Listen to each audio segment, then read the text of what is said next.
โอเคสบายดีทุกคนและก็สบายดีผู้ที่ว่ามักฮักในการหาเงินทางออนไลน์เนาะผ่านโทรศัพท์เนาะสำหรับมื้อนี้ข้อยมีแอปหรือว่ามีบริษัทดีๆมาแนะนำเนาะบริษัทนี้จะคือว่าบริษัท AD SAD เนาะเพราะว่าจะเฮ็ดเวียกเกี่ยวกับการซื้อขายหุ้น AI เนาะแต่ว่ามันจะมีข้อดีหลายอย่างก็คือมันจะมีเงินเดือนประจำอาทิตย์ให้เราเนาะเงินประจำอาทิตย์เริ่มแต่42เหรียญ2,100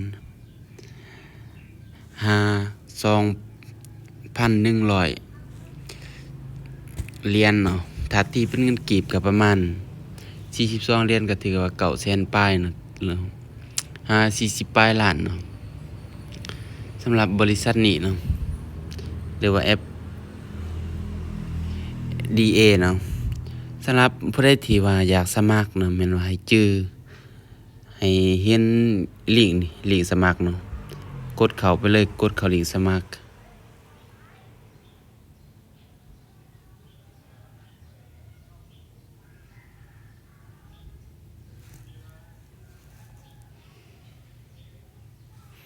แล้วก็ติ๊กออกกดเข้าลิงก์สมัครแล้วก็ใส่ถ้าว่าเราอยากใส่สมัครเป็นชื่อลิ้นก็ได้เนาะหรือว่าสมัครเป็นอีเมลแต่ว่าสำหรับข้อยเองมันสมัครเป็นอีเมลเนาะจะใส่อีเมลโทรศัพท์เข้าไปเลย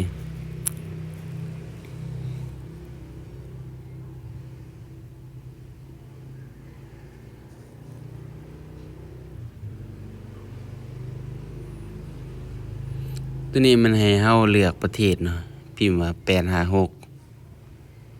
แล้วจะเห็นลาวจากนั้นก็ใส่เบอร์โทรศัพท์ของตัวเองเนาะ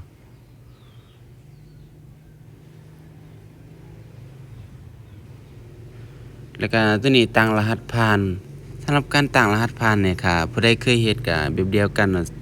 ส่วนหลายจะใส่ตัวเลขแล้วก็ตัวอังกฤษหรือว่าตัวอังกฤษแล้วก็ตัวเลขเนาะตัวหนังสือหั่นเมื่อว่าเราใส่ห้องที่3ห้องที่4แล้วเนาะใส่รหัสผ่านห้องที่4มันใส่รหัสผ่านคือเก่าแบบเดียวกับห้องที่3เนาะส่วนห้องที่5นี่รหัสเซิร์นนี่745063นี่บ่ให้เปลี่ยนถ้าว่าผู้ใดสมัครแล้วบ่เห็นบ่มีรหัสเซิร์นนี้ก็สามารถใส่รหัสเซิร์นนี้เนาะเพื่อว่าเป็น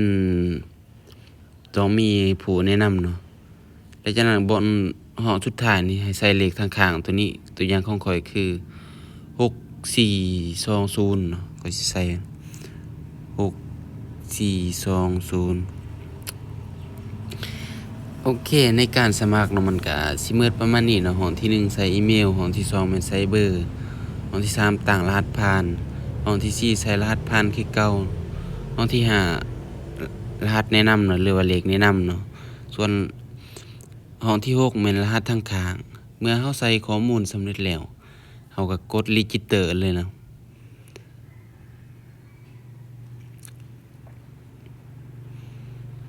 โอเคก็ถือว่าสมัครสำเร็จเป็นที่เรียบร้อยเนาะจากนั้นก็กดบน AI นี่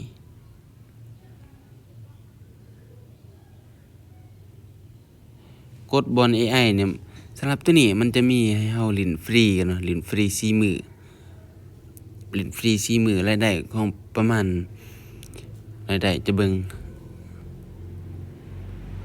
รายได้2.9ต่อ20เหรียญเนาะมันถูกอยู่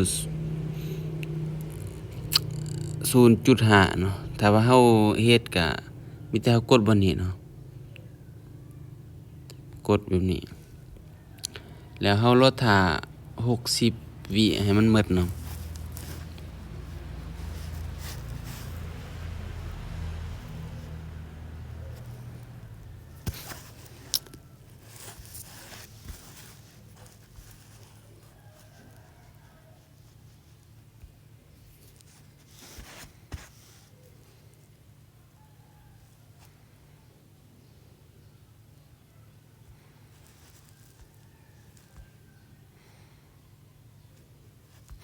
เรารอท่าจนกว่าเวลามันหมดเนาะ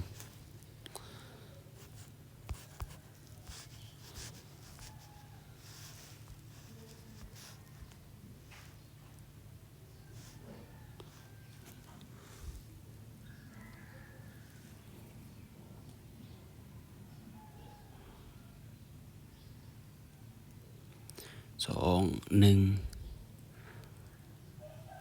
โอเคก็ถือรายได้ของเฮาแม่นว่า 0.6022 เนาะรายได้จากเฮาเฮ็ดฟรี ถ้าว่าเฮาลงทุนก็เริ่มต้น20เหรียญคือกัน20เหรียญหา200เหรียญเนาะถ้าผู้ใดบ่เข้าใจก็อยากแปลภาษาก็สามารถกดบนรูปในโลกนี้กดบนรูปในโลกเลยจะเลื่อนลงหลุมจะเห็นนี่แบบไทยนี่สามารถเลือกภาษาตัวใดก็ได้แล้วแต่เฮาเข้าใจเนาะถ้าว่าเฮาอยากอัปเกรด5จำ1เนาะมีแต่เติมเงินระดับ20เหรียญหา200เหรียญเนาะระยะ60วันเฮากำไรเนาะถ้าว่าเฮากำไรแล้วเนาะถ้าว่ามันฮอด60วันทุนที่เฮาลงแม่นว่าจะกลับหาเฮาคืนเฮาก็สามารถถอนได้คืนทุนที่เฮาลงอะนะสำหรับตัวนี้จะเป็นผู้ใดที่ว่าอยากแนะนำหมู่เพื่อนก็สามารถกดเข้าบนนี้เนาะกดเข้าบนนี้แล้วก็แชร์ไปได้เนาะแต่กดจากนั้นมันจะมีลิงก์ให้เฮาถ้าว่าผู้ใดอยากฝากถอนก็สามารถฝากเงินบนนี้ถอนบนนี้เนาะสำหรับในการถอนแม่นว่าสำหรับในการฝากมันจะฝากเป็นเหรียญ USDT เนาะ TRX BNB เนาะในการฝาก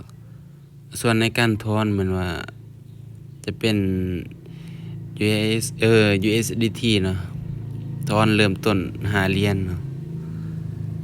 สำหรับคลิปนี้ก็สิมีประมาณนี้นะในคลิปสมัครถ้าว่าบ่ได้บ่เข้าใจหรือว่าบ่ชัดเจนก็ขอโทษขออภัยเนาะ